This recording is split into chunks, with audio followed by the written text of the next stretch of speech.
Regina Garcia is a poet, language artist, and English professor.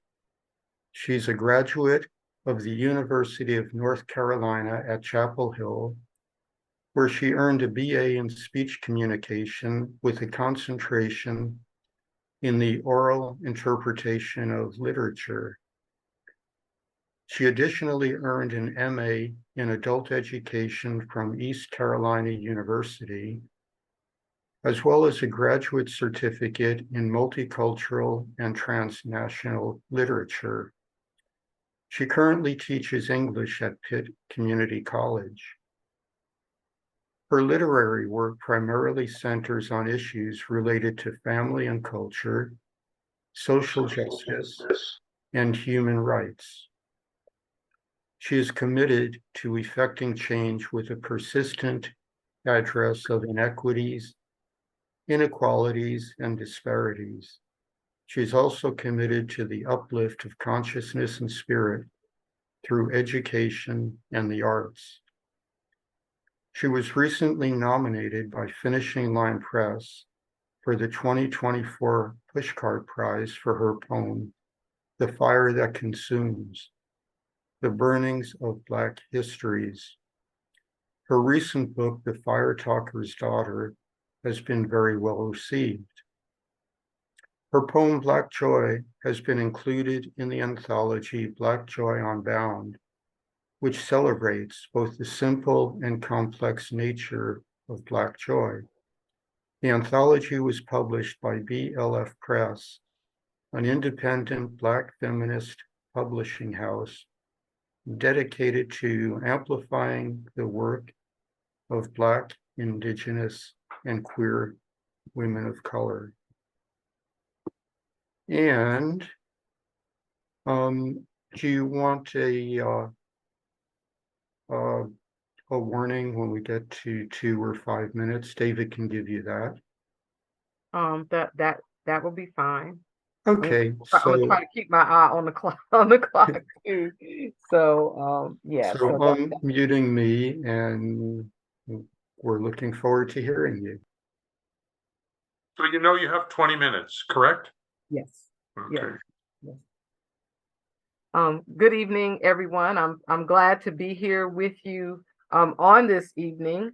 I will say that it is appropriate, I think, that I'm here on this evening. Today is All Saints Day, of course, and you know that tomorrow is All Souls Day. And this will be the first All Souls Day that my mother is among the departed. She passed away in June of this year. The book that I've written, The Fire Talker's Daughter, which came out in March of this year, is a dedication to her. Thank you. Is a dedication to her and all that she did to help me to become who I am today, my sisters and so many others. She was a librarian, an educator in the school system for over 30 years. And she marched in the civil rights movement. Much of what I believe and much of what I advocate for comes directly from all that she taught me about that, about showing up in spaces sometimes when, I wasn't always, or Black women or Black people weren't always accepted. And so on this evening, I call her name Evelyn Jean Simpson Carter. I also stand in condolence with you all at the loss of your friend, the actor Richard May, and I call his name as well, Richard May.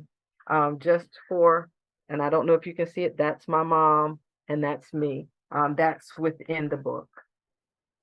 My mother was a great many things, and one of those things that she was, and it was very important, is she was a fire talker. And I don't know how many people have ever heard of a fire talker, but a fire talker is a specific kind of healer. She had the ability to talk the pain out of burns and speed the healing of burns. It's a very specific type of healing. And I, in fact, come from a long line of healers of different types. The book is entitled The Fire Talker's Daughter because I am her daughter. And the opening poem actually gives you more information. The Fire Talker's Daughter.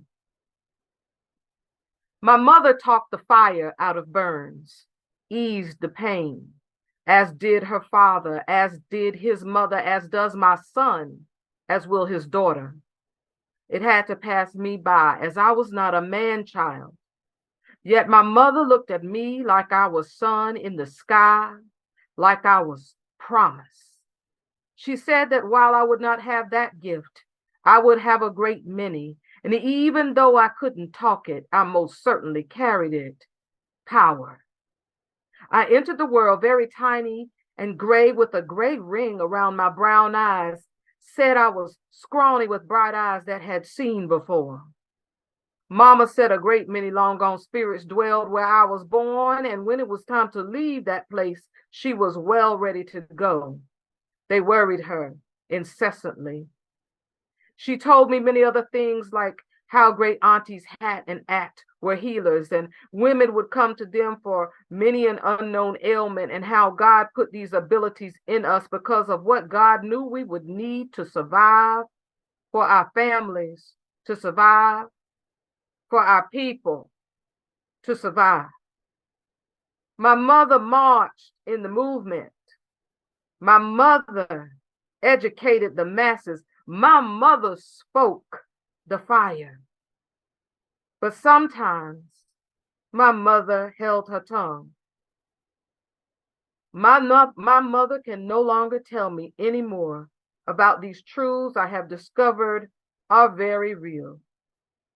This is to say that she no longer lives, and she cannot say. Sometimes her tongue would get confused. Sometimes her tongue was at rest. I cannot talk the fire, yet I am fire. I know this because she told me truth.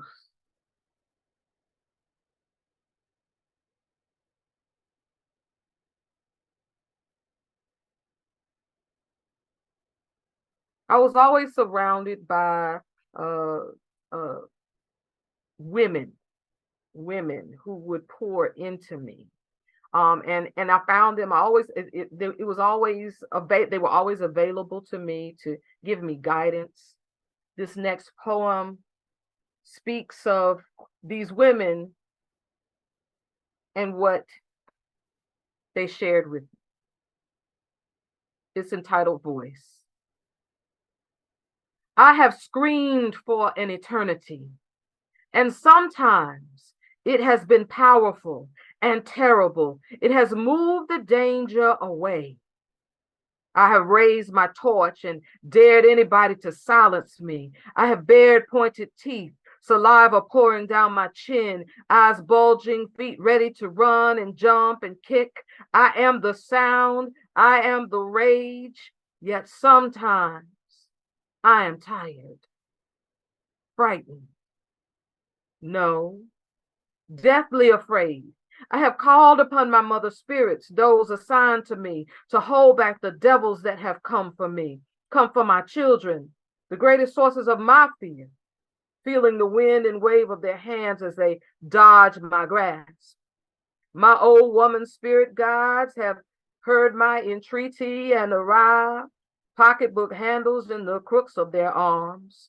They have sung holy war songs and done ring dance and lit fires to purge my fear and sacrificed it on the altar of womanhood. No fear, no room in blackness, no room for it.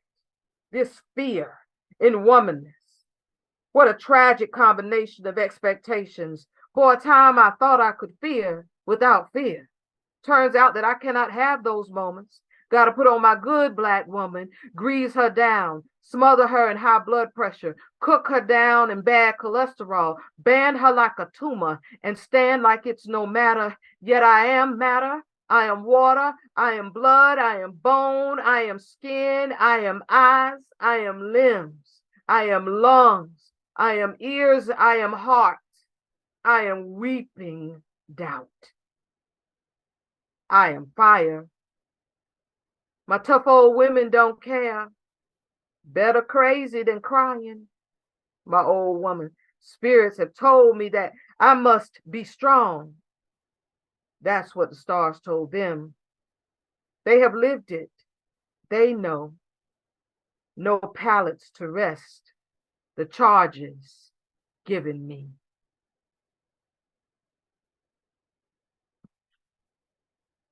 I want to read just a little bit of some more recent work that I've done today in South Florida Poetry Journal, a poem that actually also references my mother. It came out, and it is entitled Waterproofed. And I don't know if you remember not so long ago in Alabama, the fight that occurred on the docks in Alabama. So moved was I by that incident. This was born. Waterproofed. You sang, walk together chillin'. Don't you get weary. The strong men keep a coming on. The strong men get stronger.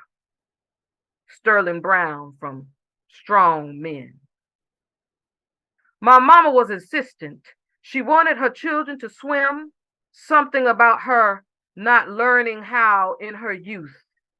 Maybe the not learning had something to do with little access, little brown children not being allowed in public pools, public or private, in the Jim Crow South, where and when she grew up, or maybe it had something to do with having to accomplish what had to be done to carve out a life worth living for herself and her family, or maybe, just maybe, there was a fear etched into collective memory, a lingering fear that the water often took in but did not always bear up live bodies. Those original memories having been collected upon the sorrowful witness of our enslaved ancestral kinsmen, trafficked on boats, so distraught by the horrors already begun and the others sure to come, that they leapt from the ships into the sea. Whatever the reason, she determined that we would be waterproofed, my sisters and I. She even took lessons herself in adulthood, although she claimed there was a critical period for learning how to do it well. So we swam summer after summer, even participating in the Parks and Rec swim team. And when we left the fold, married and had children, she insisted on paying for their lessons and would attend those lessons whenever she could. Mama declared that it was one of the most important skills to have. And while I wondered about the obsession, I never questioned it. I loved the water, but for her, being able to conquer any fears and not be pulled under was vital. I thought about this yesterday as I witnessed a young brother in Montgomery, Alabama, leap into the murky river water, swim towards the fray, focus on the danger, and not be consumed. A beautiful movement of love to help his people. My mother marched in the movement. In her lifetime, Mama listened to and breathed the winds of change, crossed broken earth, spoke fire, and equipped her charges to glide through water, a necessary movement. Yesterday, something moved in me, moved in others. Keep moving.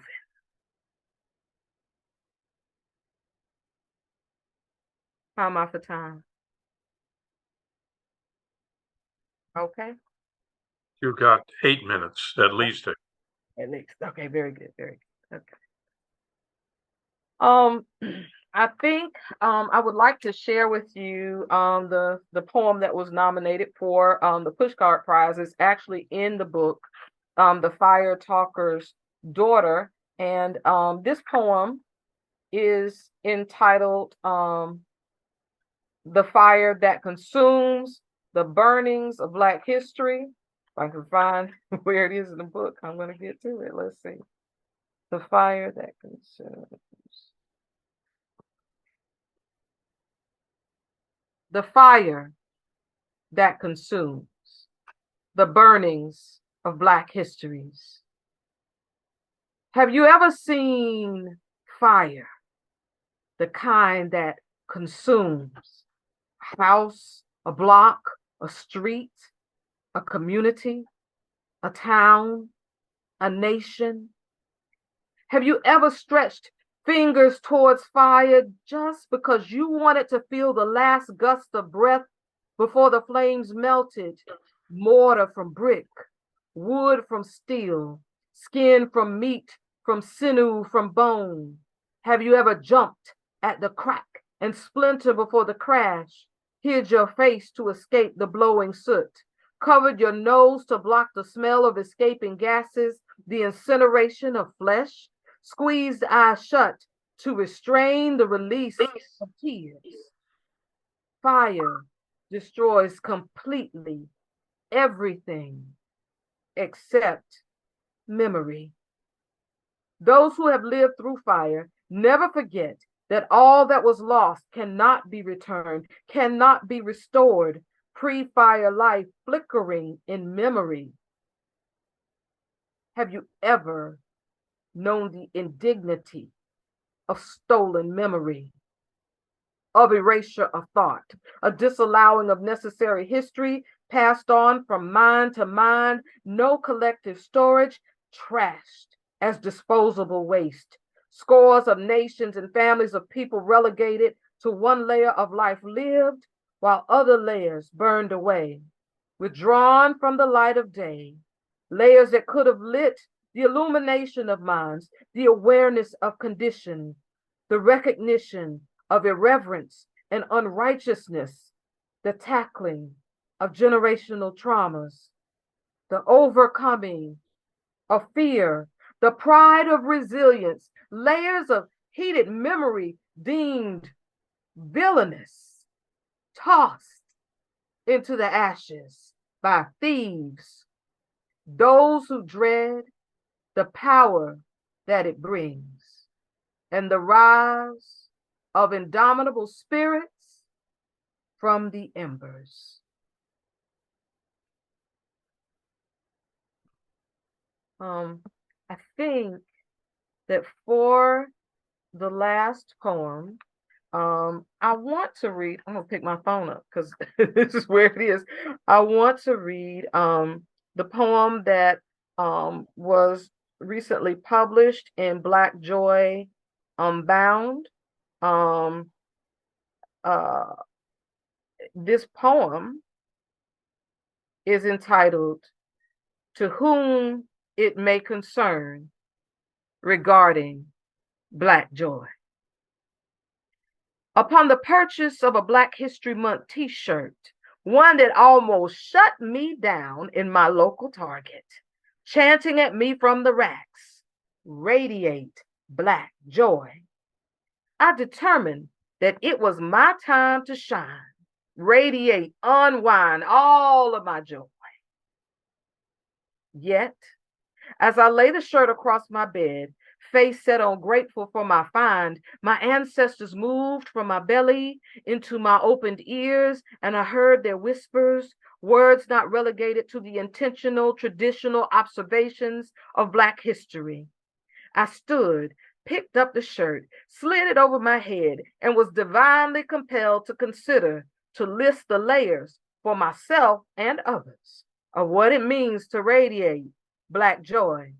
For if we are honest, this Black joy as a construct is shaped by the misshapen circumstances of history. For indeed, Black joy is what is birthed between bouts of Black pain. It is molded to sustain. It is compelled to keep moving through one degree of uncertainty to the next. It is a production of delicacies from disposable wastes. It is the retention of the spirit that has been carried in ancestors from generation to generation.